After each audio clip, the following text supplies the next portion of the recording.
Claudia Rouault, vous avez une question. Oui, merci. Voilà, à vous entendre, alors on a entendu, il y a Rebond, la voix de Sarah, Signal Sport. Nous avons auditionné juste avant deux jeunes athlètes de la Fédération d'athlétisme qui ont été longtemps à l'INSEP et qui ne connaissaient pas Signal Sport.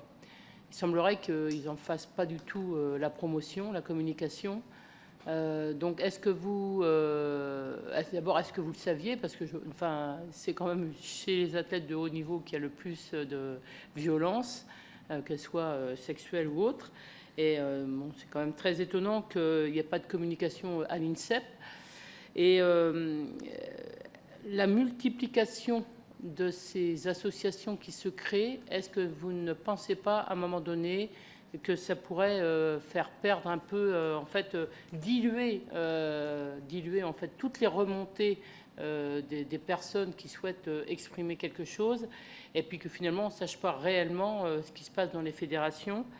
Et le troisième point, que faut-il faire à l'intérieur des fédérations pour justement que les paroles puissent, alors sans parler évidemment de pression qu'on pourrait faire pour que les fédérations proposent à l'athlète violé de porter plainte, parce que je pense que ça c'est le b.a.-ba, mais dans la constitution des fédérations, ou est-ce qu'il y a quelque chose à faire justement pour que ces athlètes puissent avoir la possibilité de s'exprimer?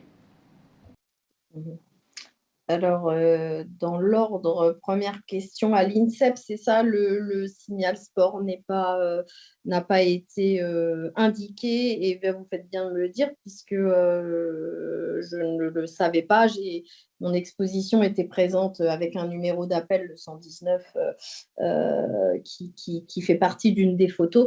Le signal sport, effectivement, doit être véhiculé à l'INSEP de façon évidemment.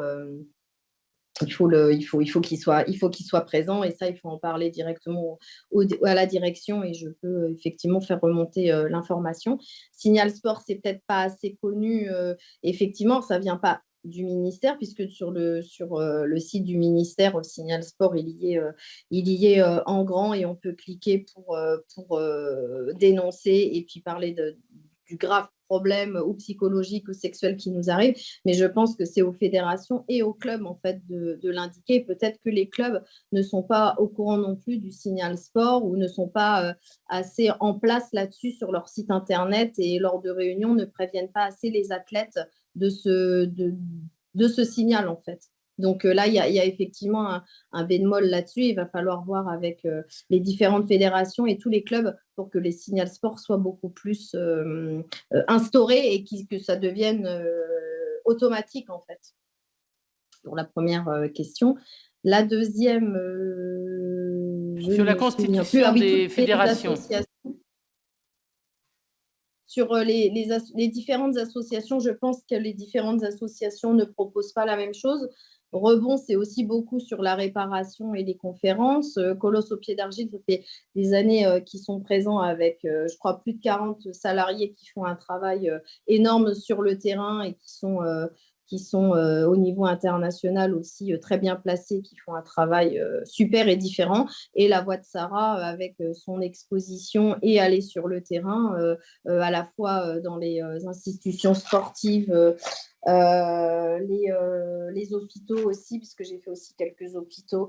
On travaille aussi dans les territoires ultramarins, les clubs sportifs et municipalités. Il n'y a pas assez entre guillemets de travail pour tout le monde. Donc, c'est bien qu'il y ait plusieurs associations, et le ministère avait aussi envisagé plusieurs associations, parce qu'ils n'étaient pas assez nombreux. Donc ça, non, ce n'est pas du tout un point négatif, bien au contraire. Je pense que c'est un point positif. Voilà. Et troisième question, je ne me souviens